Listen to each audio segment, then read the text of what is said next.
Feliz sábado, meu querido amigo, minha querida amiga. Mais uma vez, é uma grande alegria, uma grande satisfação estarmos juntos em nosso canal para mais um estudo, né, da Bíblia Sagrada. E hoje nós temos na nossa lição o título Aliança com Abraão. E hoje nós temos mais uma vez nosso querido professor Mateus, que está conosco aqui para participar, né, dessa lição maravilhosa, porque Abraão foi, sem sombra de dúvida, um dos personagens mais importantes e relevantes apresentados no Antigo Testamento, mas que, sem sombra de dúvida, ele influencia decisivamente na história também da vida e da cultura do povo judeu.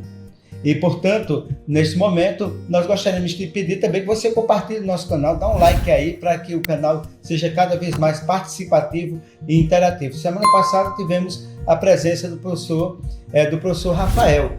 E nós gostaríamos de dizer, Mateus, bom dia, tudo bem? Feliz sábado. Bom dia, pessoal. Shabbat Shalom. Shabbat Shalom. Aliança com Abraão. Né? Mateus, quais você poderia dizer os passos importantes para que Deus pudesse estabelecer essa aliança com Abraão? Quem foi Abraão? Nós já estudamos semana passada, mas é importante você, como especialista em estudos da história e da cultura do povo judeu, o que é que você poderia dizer sobre a relevância de Abraão, né, e a aliança que ele fez com Deus, e Deus fez com Abraão? Com todo o seu povo também, para sempre, né? Então, pessoal, bom dia. Pessoal, quem foi Abraão? Abraão, ele nasce com o nome de Abrão, né? Ele nasce em Ur, na terra dos caldeus. Abraão, ele era filho de um idólatra, né? Seu pai era Terã. Terã fazia ídolos, fazia imagens de deuses pagãos da Mesopotâmia, né? Então ele nasce nesse ambiente, né, pagão, politeísta, mas ele tem em mente o quê? Que só existe um Deus. Ele cresce com isso na cabeça, né? Ele tinha sérias críticas ao seu pai, né? Que fazia símbolos, fazia imagens que não tinham vida, que não falavam, que não respondiam, que não tinham emoções, né? Então ele já critica desde o início. Então Abraão, quando ele cresce, né, está adulto, Deus fala com ele, né? Deus se revela, né, para ele e fala: Abraão, sai da tua casa e vai para a terra que eu vou te mostrar, que seria Canaã, a terra dos seus, a terra prometida, né? Então ele parte. Abraão, quando chega na terra de Canaã, ele faz um pacto com Deus, chama de Brit Milá. Brit Milá é pacto de sangue, porque se corta o prepúcio do pênis do menino, né? Ele fez tanto com Isaac como também com Ismael, né? Isaac, filho de Sara, e Ismael, filho de Agar, né, que era filho do faraó egípcio. Quem que era mais velho dos dois? Ismael, porque Sara não tinha como ter filhos, né? Estava já velha e ela não tinha como ter filhos. Então, Abraão tem com Agar, né? Que era a sua concubina, que era a sua escrava, entre aspas, né? Então vem Ismael, então Deus, né, faz o pacto tanto com Abraão como também com seus filhos, né? Tanto com Isaac quanto Ismael. Tanto que para árabes, né, hoje em dia, o pacto também ainda vigora, porque, né, Abraão chama de Ibrahim em árabe, né? Então, tanto para cristãos, quanto para judeus, quanto para árabes muçulmanos, Abraão é o pai de nós todos. Então, judeus, cristãos e árabes somos todos primos, né? Todos filhos de um pai só. Ok, então essa aliança ela é extensiva, né, para todos para aqueles que acreditam tanto da fé judaica, a fé muçulmana, como a fé cristã. Tem em Abraão uma referência, né? Uma referência de fé, uma referência de exemplo, né? Uma referência de relevância para a história, para a cultura e para a fé e para a própria religião, para a prática religiosa. Pois bem, então vamos entrar aqui em alguns temas. Nós temos algumas perguntas para lhe fazer. Um texto importante, depois dessa introdução brilhante aí que Mateus apresentou, em Gênesis capítulo 15, versículo 2, diz o seguinte: Abrão respondeu: Senhor Deus, que me darás se continuo sem filhos e herdeiro da minha casa? E o herdeiro da minha casa é o Damasceno Eliezer. Eita, e agora? Abraão não tinha filhos nesse momento e Deus tinha feito uma promessa. E chegava aí o contexto de 10 anos. Quem seria o descendente? Isso. Quem seria o descendente? Seria Eliezer? Seria Ló? Quem seria o descendente de Abraão nesse contexto da aliança abrâmica, né? Que Deus faz com ele, né? Quem seria o descendente? No caso, como ele não tinha filhos, né, homens, herdeiros, seria de fato seus irmãos que iam seguir, né, com a sua aliança. Mas Deus fala, né, com ele e fala que vai dar para ele um herdeiro. No caso, vem logo Ismael, depois vem Isaac, né? Isaac vem de um verbo que é sorrir, né? Porque Sara estava velha, né? Então ela fala, Deus me fez sorrir. Isaac vem de Itzhok, Então, que é para a Isaac em gente hebraico. entender, Matheus, então, Eliezer era o cara que estava ali, vamos Estava na dizer, linha estava na linha sucessória. sucessória, porque Deus tinha prometido. Mas, assim, o que é que você entende nesse contexto, né? Abraão, né, ele seria realmente a partir de Eliezer, ou seria a partir de um filho que nasceria dele mesmo com Sarai, né, sua mulher, que até então ainda era Sara. Então, segundo a história, seria dele com Sara, né? Não é isso? Exatamente, dele com Sara. Então, Eliezer não seria. Tem uma questão que é importante, né? Essa aliança que vai se estabelecendo, né? Entre Deus e Abraão, né? A preocupação de Abraão com o herdeiro, ela vai se notabilizando cada vez mais. E Deus ele vai dando a Abraão essa certeza. Né? O primeiro tópico dessa lição da fé de Abraão. Então, Abraão ele aceita.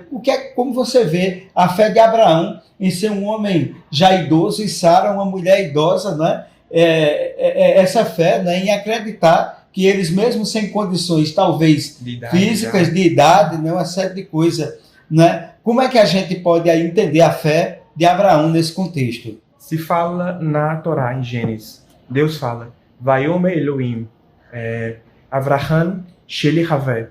Abraão é meu amigo, porque tipo, tinha quase que uma relação de amizade com Deus, né? Ele falava com Deus, ele até discordava de Deus várias vezes, né? Para mostrar como que se trata um amigo, né? Com respeito, com intimidade.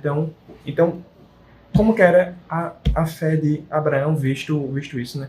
Abraão foi o primeiro, não tinha antes dele. Não tinha Moisés, não tinha Davi. Ele era o símbolo de tudo, né? Ele que começa, ele que dá início ao povo judeu, né? Que depois vem Moisés e tipo, de fato, torna isso mais físico, né? Isso mais eficiente. Mas Abraão vem antes de tudo, né? Ele tem fé no que não tem visto ainda. Exato. Então, sobre essa questão, né, de descendente, porque naquele contexto cultural era muito importante, né, um homem ter um descendente, né, e Deus tinha feito a promessa, né, que Abraão seria pai de uma grande descendência, mas só que Abraão não estava vendo isso acontecer. Ele olhava para Sara e via as faltas de condições já naquele contexto, né, e até no contexto atual de uma mulher assim na idade de Sara, 90 anos, né, de idade. Então, qual foi a primeira resposta de Deus à preocupação de Abraão sobre o herdeiro? Isso é uma pergunta.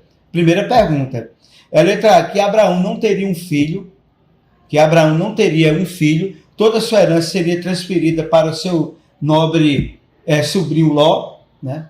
E letra B, que Abraão teria um filho e esse seria gerado por ele mesmo.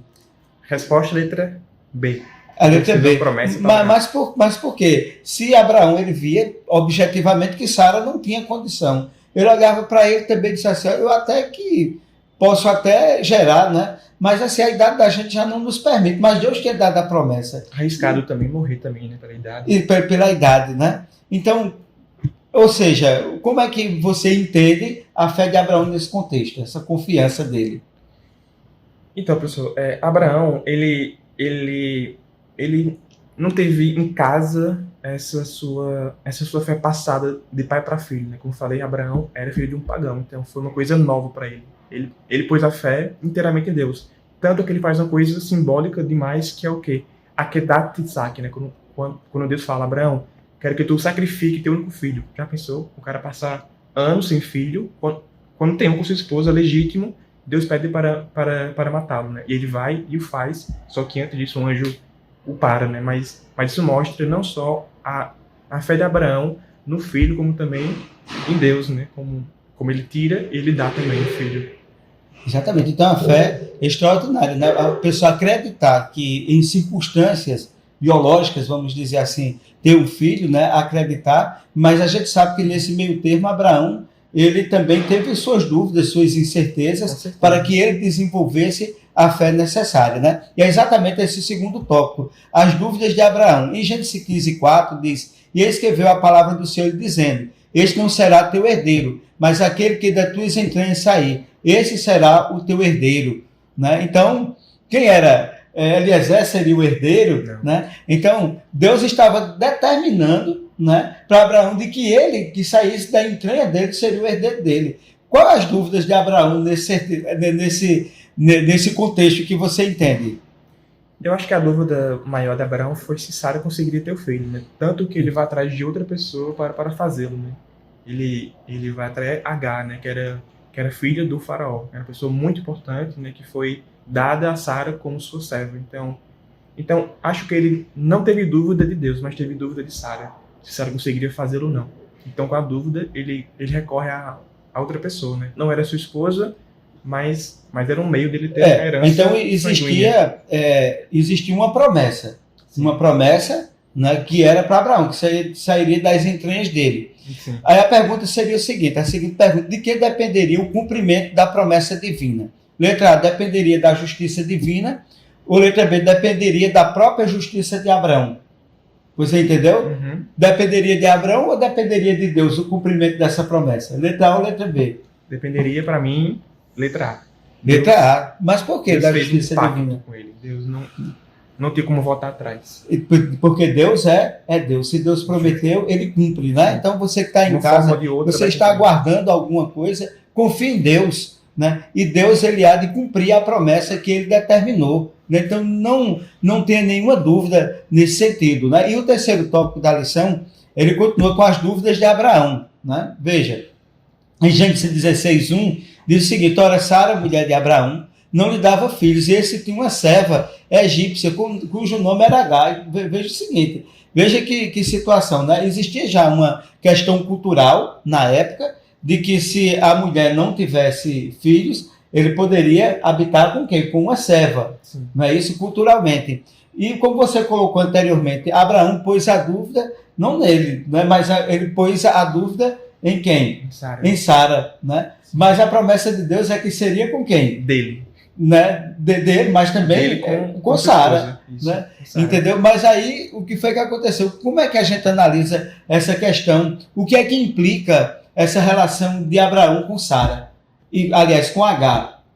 Então, Agar foi uma serva, mas tipo serva nobre, né? Agar era filha do próprio faraó do Egito, né? Que eu acho que era Tutmés III. Era uma pessoa muito importante. Então, por que ela foi serva de Abraão? Segundo o Talmud, segundo a Mishnah judaica, fala que o faraó queria Abraão como parente, como família. Como que ele fazê-lo, se Sara já era sua esposa? Então, ele entrega a sua filha para que tenha relações com ele de família, né? De parentela. Então, quem melhor para dar a luz do que a filha do faraó? A serva tinha várias, mas ele escolhe Agar, porque era nobre. Tanto que hoje, árabe e muçulmano falam com orgulho, né? Sou filho de Abraão e também da casa do faraó. Certo? Então, ou seja, a questão de Abraão, ele deixou, nesse contexto, de acreditar na promessa de Deus, né? Ele não deixou de acreditar na promessa de Deus, mas a gente, muitas vezes, no lugar de permitir que Deus ele crie as circunstâncias, a gente quer criar as circunstâncias para Deus, né? Isso é um problema na vida da gente, né? Ou seja, Abraão tentou, né, solucionar o problema, mas o problema não era de Abraão, o problema era de quem? O problema era de Deus, e muitas vezes a gente não deixa Deus ele realizar o quê? A sua obra. Né? Bom, mais uma pergunta, a terceira aí. Depois de 10 anos aguardando a promessa de Deus de um descendente, o que Abraão fez para solucionar o problema? Né? Letra A, Abraão adotou o filho de Ló como substituto. Abraão arrumou uma substituta, Agar, serva de Sarai, que foi nomeada para essa função, para resolver a questão do descendente. É letra A ou letra B? Como já foi dito antes, né, letra B. Então, Abraão, ele possui Agar para ter um filho, né, que é, no caso, Ismael, que é seu primeiro filho, né, que também faz parte do pacto da Brit Milá, né, que ele também faz a sua circuncisão. Tanto em Isaac quanto Ismael. Ismael tinha, na época, 27 anos de idade, quando fez. Já era um homem adulto. Já em Romanos, capítulo 4, versículo 11, a gente vê o sinal da aliança abrâmica, diz o seguinte: assim ele recebeu a circuncisão como sinal, como selo da justiça que ele tinha pela fé, quando ainda não fora circuncidado. Portanto, ele é o pai de todos os que creem, sem terem sido circuncidados, a fim de que a justiça fosse creditada também a eles. Ou seja, a falta de fé de Abraão, como visto na história anterior, né, que está lá em Gênesis 16, quebrou o fluxo da jornada espiritual do patriarca, que ele quis dar um jeito na promessa de Deus, né? Ou seja, e muitas vezes nós somos assim, no lugar de acreditarmos e deixar Deus resolver, a gente quer resolver, né? Mas aí o que é que a gente pode entender? Deus deu um sinal da aliança, e o sinal da aliança era o que? A circuncisão. Qual o significado da circuncisão para o povo hebreu naquele contexto? O que era que ela simbolizava nesse contexto da história de Abraão? Então, professor, como que é o nome circuncisão em hebraico? Como falei antes, Brit Milar. Brit é pacto e Milar de sangue, porque era coisa que ia passar de pai para filho, né? Como fez Abraão, fez em Isaac, depois fez em Jacó, que fez também nos seus filhos, né? Fez em José, fez em Dan, fez em, enfim, em todos esses. Então, Brit Milá significa, de fato, pacto de sangue, né? E por que Deus fez isso? Porque na época não era costume fazer entre os egípcios, entre os africanos como um todo, né? Também com os asiáticos. Então, era um jeito tipo de você ficar distante dos pagãos. Por que judeu até hoje usa trança, que é peiot? Porque egípcio raspava aqui do lado, né? Sempre raspava. Então, para ficar diferente daquele que é pagão, para aquele que é herege, né? Então, se deixa diferente. Então, peiot, depois a circuncisão, né? No caso, antes a circuncisão, que era prática judaica, não era prática nem do Egito, foi depois de um tempo, mas antes não era. Então, era algo só do povo judeu. Era um pacto que Deus tinha com Abraão e com toda a sua linhagem, né? Que veio até hoje. Ok. Então, considerando essa questão, curiosamente, essa promessa de um futuro eterno relacionado à mudança do nome de Abraão, quais seriam, então, os status, né? Abraão significa o quê, o nome de Abraão? Abraão é Afram em hebraico, né? Que é Av é pai, então Ram é grande, então pai grande. Pai grande, pai exaltado, né? Pai grande. E Sarai? Sarai significa minha princesa, né? Isso. É a princesa de Abraão. Agora veja que a mudança do nome. Abraão e Sara tiveram o nome respectivamente mudados, né? Abraão passou a ser pai, exaltado, pai grande, mas não de uma coisa restrita, de uma nação, uma extensão aí do nome de Abraão, né? Ele deixa de ser restrito e agora de Abrão para Abraão, né? Vai ser, né, pai de grandes nações. E Sara, que era a princesa, a minha princesa, deixa de ser a princesa de Abraão, mas passa a ser de todos, né? É muito importante essa questão. E o que é que, nesse contexto, né, a circuncisão em si, o simbolismo dela, espiritualmente falando, o que é que significava e o que é que significa hoje ainda para o povo judeu? Então, professor, só para fechar o nome, né? Passa de Avram para Avraham. Av, como eu falei, é pai, e Abraham é de muitos. Exato. Porque Deus fala, de ti farei pai de muitas nações, né? Então, sobre a circuncisão. Tinha também coisas práticas, né? Como, por exemplo, na Grécia, se tinha o quê? Se tinha o culto ao corpo, né? Para um grego clássico, cortar a parte do corpo era algo blasfêmia total. Não pode assim cortar seu pênis. É uma coisa que era visto como estranho. Tanto que depois, na guerra contra o reino dos Seleucidas, eles não deixavam que os hebreus cortassem, né, fizessem o pacto. Por quê? Era algo muito visto como ruim. Algo que não era natural, cortar parte do corpo. Então, era algo tanto prático como também simbólico. Prático como o quê? Até hoje, se evita muitas doenças quem faz circuncisão. E tipo, também é mais limpo, na época também sabe que Abraão ele era nômade, né, com seus filhos. Então, como que tu mantém limpo? Também cortando, fica mais fácil, né? Você fica mais livre de bactéria, enfim, de infecção. A parte simbólica também. A parte simbólica porque, assim, Brit Milá, como falei, é pacto de sangue, né? Então, Deus fala, olha, meu pacto vai ser com você pro resto da vida, né? Você com Isaac, com Ismael, depois com Jacó e tipo, com todos também seus filhos. Então, é algo simbólico. É como, tipo, Deus estivesse marcando a sua rúbrica, né? Eu fiz o pacto com Abraão. E essa é a prova. Ok. Bom, qual o sinal de aliança abrâmica, né? Letra A, a circuncisão. Letra B, o filho da aliança. Agora, qual foi o sinal, né, dessa aliança? A circuncisão ou o filho da aliança? Ficou Letra difícil? A, a circuncisão. Por quê? Por que a letra A? Porque Não era o filho, não, porque Deus tinha dado a promessa de um filho e tudo mais. E agora nasce Isaac, né? A gente vai analisar a posteriori. No outro tópico, né? Aqui a gente tem todas as dúvidas de Abraão, todas as incertezas, as confirmações de Deus de que não seria através daquilo que Abraão queria determinar, ou seja, encaminhar, né? Mas seria através dele com Sara, né? Sim. Nesse contexto. Mas por que a circuncisão, não o filho da aliança? Porque ele teve 2 filhos, Isaac e Ismael. Ambos também foram também circuncidados. Isso era tão importante na época, né, para o povo hebreu, que se disse que Moisés, quando nasceu, né, foi posto lá no rio e foi pego por Bactia, que era filha do faraó, né, Ramsés o Grande. E dizem como que ele fez circuncisão? Como que ele entrou no pacto de Deus? Se ele foi posto já muito, muito novo, né, antes do pacto. Segundo o Midrash, segundo o Talmud, Moisés já nasceu circuncidado, já no pacto de Deus. De tão importante que era isso, ele já nasceu dentro do pacto. Massa, né? Importante essa questão. O filho da promessa agora, né? Em Romanos diz, porque a palavra da promessa é esta, por este tempo virei e Sara terá um filho. Agora completou, né? A última cena da circuncisão envolveu todos, não apenas Ismael, mas todos os homens da casa de Abraão foram circuncidados. Né?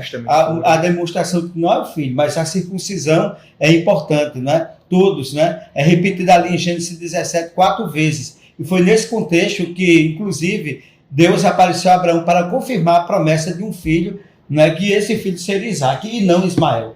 Bom, Mateus, o Abraão ele recebe, né, a visita, né? Que reafirma que ele, através de Sara, teria um filho descendente, né? E agora, né, que não era Ismael, né? Mas Sara ficou grávida, deu à luz a Abraão. Qual o problema que existe agora Ismael e Isaac, né, no contexto de Abraão? Então, quem é o filho essencialmente da promessa nesse contexto? O filho seria, no caso, Isaac, porque Isaac era filho da esposa legítima de Abraão, no caso Sara. Agar, como disse, era só uma serva, uma ferramenta para que Abraão tivesse um filho antes, né? No caso Ismael. Isso cria depois um caos, né? Se cria conflito tanto entre Isaac quanto Ismael, né? Os irmãos, como também entre Sara e Agar, né? Que depois Sara pede que Abraão expulse Agar, né?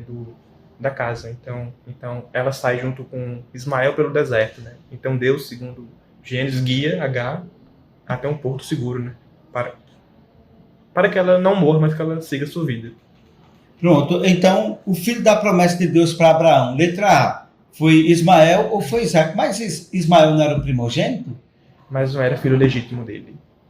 A esposa dele era Sara, não Agar.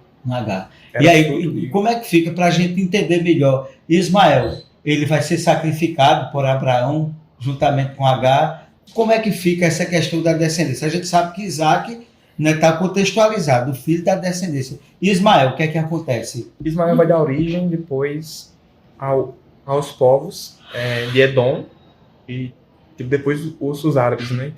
Então Ismael, ele é visto como patriarca junto com Abraão pelos árabes, como também seu pai, né? Abraão, Ismael, depois vem os árabes até chegar em Maomé, né? Em Mohammed. Mas também, segundo os árabes, também faz parte da aliança, né? Os árabes, eles têm Ismael como primogênito, como filho da promessa, ou Isaac? Não, eles aceitam Ismael, né? Olha aí, né, o problema, né? Mas pelo entendimento, tanto judaico como também cristão, né? Isaac é o filho da promessa, não desmerecendo o contexto de Ismael, né? Ok? Então, para terminar, Ló em Sodoma, né? Aí depois de tudo isso aí a lição aqui, ela muda o contexto, né? E chega para o sobrinho de Abraão, Ló, né? Então, o que é que acontece? Levantaram-se ali homens dali, olharam para o lado de Sodoma e Abraão ia ter com eles, acompanhando-os, né? Olha que coisa interessante, né? Sodoma ela entrou num processo de corrupção, né? E Deus disse a Abraão que Sodoma seria destruída. Sodoma, Gomorra, e mais 2 cidades ali do contexto seriam destruídas. Abraão, como pai da fé, o que é que ele faz, sabendo que Sodoma, Gomorra e outras cidades seriam destruídas? O que foi que ele lembrou? né? E qual a importância dessa lembrança de Abraão? Então, pessoal, Torá, que é Bíblia em hebraico, é a lei. Que lei é essa? A lei humana. Amar o próximo. Quando Deus fala, Abraão, vou matar lá todo mundo, Abraão vai contra Deus. Ele discorda de Deus.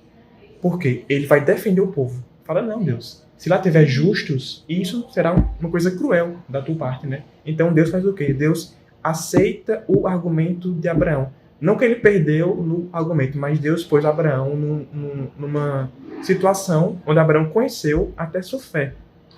Onde Deus mostrou, Abraão, você é justo demais, por isso que eu te escolhi, porque você ama o povo, você defende o povo. E a gente vê ali que, mas se tivesse 50, chegou ao número de 10, né? Mas, na verdade, se a gente analisar, não chegava nem a 10 justos, né? No final, quem foi que terminou de justo? Talvez só Ló, né? Porque a mulher de Ló se transformou na estátua de sal, ao sair da cidade, como diz a tradição, né? Olhou para trás, né? Olhou para trás, né? E as filhas de Ló ainda cometeram um erro grave, embebedaram Ló em incesto, né? Para o quê? Para terem descendentes. E essas nações foram a posteriori destruídas. Então, não ficou nada. Então, quer dizer que Deus estava mostrando e provando para Abraão que não existia justo. Nem mesmo Ló, na essência da palavra, né, foi tão justo assim. E Ló pode ter salvado pela misericórdia de Deus para com Abraão, e ele deve ter ali se arrependido, né, nesse contexto aí. Né? Sodoma era um lugar perverso, era um lugar que Ló não devia estar. E por isso ele perdeu toda a família dele. Né? Enfim, né? A gente mostra muito bem, como você bem disse, né? Abraão, ele foi instrumento de Deus para o quê? Para demonstrar o amor que nós devemos ter também pelas pessoas, mesmo que a condição dessas pessoas não seja mais favorável, a melhor possível. Né? Mas nós devemos ser instrumento nas mãos de Deus para Deus salvar outras pessoas. Bom, a quem Deus livrou da cidade de Sodoma. Né? Letra A, Deus salvou apenas Ló e suas filhas. Deus salvou apenas Ló, sua esposa e suas filhas? Resposta, letra A. Deus salvou apenas Ló e as filhas. A esposa se corrompeu, né? Ela olhou para trás. Deus era quem salvar, né? Mas ela não perdeu a salvação, né? Perdeu a salvação. Contrariando o anjo, ela se virou e transformou-se em sal, né? Tem até uma estátua lá em Israel que mostra isso. Que dizem que é ela. Tem essa questão interessante, curiosidade. Outro dia Mateus fala dessa curiosidade, né? Tá certo? Mas, portanto, né, resumindo, para você, o que significa a fé de Abraão, Mateus? Uma fé completa, uma fé que não tem herança. O pai, como falei, era pagão, então era algo novo. Abraão, ele entende que só tem um Deus único, um Deus que cria o bem e o mal também. Tudo vem de Deus. Uma coisa que é nova para a época era o quê? O mundo na época era o quê? Politeísta, vários deuses. Um Deus bom, outro mal, outro cruel. Mas ele entende, só existe um Deus, que era, no caso, Hashem, o Elohim, o Adonai. Né? Então, só existe um Deus que ele cria tudo, o bem e o mal. Como que era a fé de Abraão? Não era uma fé cega. Por quê? Porque Abraão, assim como fez Moisés, Abraão discordou de Deus. Não que Deus estava errado, mas para mostrar que o próximo, que o bem-estar está acima da lei escrita. Né? Então, salvar o próximo, seja de um assalto, seja do inferno até, é um dever moral. Torá, né, vem depois da ética e da moral humana. Né? Então ele mostra, entre outras coisas, o quê? Que, por exemplo, quando Deus pede para que ele mate Isaac, né, ele vai matar. Por quê? Porque Abraão vivia num contexto de paganismo, onde era comum fazê-lo, né, matar, enfim, pessoas para os deuses. Então, com isso, Deus mostra que ele nunca vai pedir sacrifício humano. Era uma coisa que era blasfêmia. Então ele mostra por Abraão, né, para sempre, que ele nunca ia pedir sacrifício humano. No templo de Israel eram feitos com animais, cordeiro, enfim, bovinos e tal. Mas homens, mulheres, crianças, Deus jamais pediu. Onde que está a Gênesis isso? Em Abraão. Ok. Obrigado, professor Mateus. Obrigado a você que nos ouviu. E dizer, Abraão era um ser humano como eu e como você. Apesar de ser pai da fé, ele teve as suas falhas, porque nenhum ser humano é perfeito. Mas em meio à perfeição, Deus justificou Abraão. E a justiça de Deus em Abraão e a fé que foi demonstrada a Abraão em meio às dúvidas e às incertezas mostra muito bem que um ser humano, assim como nós, ele pode entender as promessas de Deus, e nós devemos entender e compreender que as promessas de Deus vão se cumprir em nossa vida. Agora é preciso que nós permitamos, não precisa a gente duvidar de Deus, nem a gente querer dar uma mãozinha a Deus. Deus sabe a hora, Deus sabe o momento certo que Ele vai atuar, que Ele vai fazer uma grande obra, um grande trabalho na minha e na sua vida. E que Deus continue nos abençoando sempre. Amém. Um grande abraço e até a próxima lição. E um feliz sábado, não é, Matheus? Shabbat Shalom. Né?